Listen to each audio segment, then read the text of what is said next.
Siis selline anekdoot, et Jänes ostis klaveri ja Jänes elas 5. korrusel.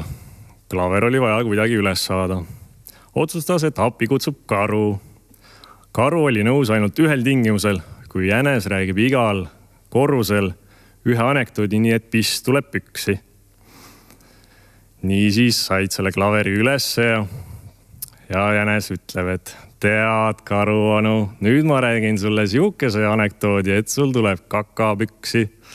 Me oleme vales trepikojas.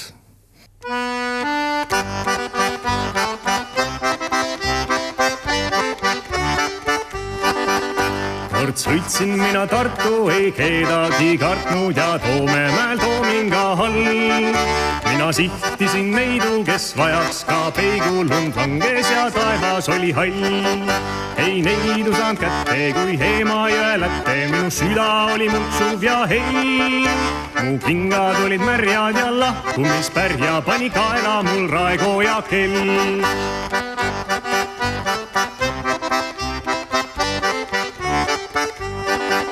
Siis sõitsin mina Võrru ja Võrust Rõngu ja Rõngust viis Valka mu tee. Kuid Valgas olid malgad ja madalad palgad, mind ees ootas Häädemees tee. Seal head olid mehed kui tuubakalehed ja naised oli paremad veed. Mina pugesin põhku, sest käes oli õhtu ja paremad päevad veel ees.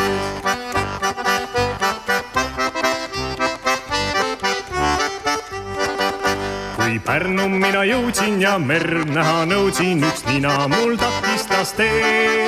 Siis läksin mina Virtsu, et jalge all lirtsus ja sealt tada vaid üle vee. Kui hoolin mina Muhus, mul vett nõrgus suhu, nii teenad olid tüüdrukud seal. Kuid mis mina salgan, mul tuul tehti alla ja leidsin end Saaremaa peal.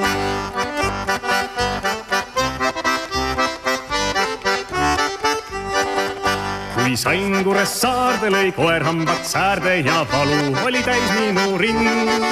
Mul polegi kodu ja aastate rodu teeb pidevalt vanemaks mind. Üks kapten nägi vaeva ja heeringa laeval suure hädaga munsterdas mind. Paar kala sain püüda, kõri hõbedaks süüda, mind ees ootas jälle Tallinn. Paar kala sain püüda, kõri hõbedaks süüda, mind ees ootas jälle Tallinn.